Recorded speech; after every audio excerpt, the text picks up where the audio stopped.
the secret to a long and happy marriage? There's more than one thing you can do to keep your relationship thriving year after year. Well, our marriage expert, Jenifer Smith, she joins us to share her top 5 pieces of advice for couples. Yes. I think I'm on the edge of my seat because I want to know these tips that you have. You two are already experts. I've been at it for a while, right? Yeah. You could always use some extra help here. So you said that you have 5 tips. So let's start with number 1 then. What is it? Commitment. Yeah. Right? You have the commitment that you made to this partner. And it happened long before you got married. You chose this person, right? But I think after people get married, they forget sometimes about the commitment they made and the vows that they made to be with this person. So I start with commitment. Yeah. And sometimes couples go back and revisit that every year and say, like, we still living up to that commitment, or maybe revisiting their vows? Where is something that we maybe aren't excelling in and we can do better? Exactly, because life gets fast-paced and you forget about all the other things, right? Right. But commitment is a big thing I hear in therapy a lot from couples. Respect is number 2. With number 2. Okay. Yeah. A lot of times people do not feel respected in the relationship. And so I think it's important to talk about what that looks like for each of you, right? And then hear what your partner says. Yeah, because I often find that men and women look at respect differently. Yes. Like what respect is to men can be very different from what it is to a woman. Exactly, exactly. And a lot of it comes from how you grew up. What did it look like in your household if you came from a 2-parent household, or if you came from a single-parent household, right? But also socially, right? Men are just groomed different as women are. So you need to find out, what respect looks like. What is number 3 on your list? Communication. Oh gosh, this is the big one.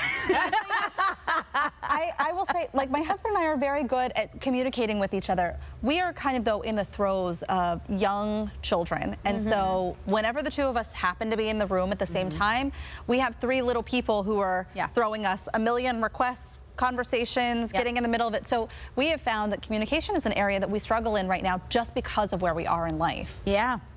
Well, and it goes back to, I think we talked about this on a previous segment, of what are we doing to create the time and space to connect? Right. Because the kids are going to be the kids, right? But what are you doing to still be partners? Because a lot of times when people have younger kids, they essentially call it like the tag team era. Like, we are just tag teaming to keep these little people alive, and try to get through this time. That's right. But you got to stay connected, and communication is a big piece of that, but it also helps cut down on the stress on top of the relationship. And I found that communication isn't just going to happen. You have to be very intentional at it and make space and time for it. Absolutely, absolutely. So 4 would be intimacy. Making. If it's on the scene, I don't want to see it. No.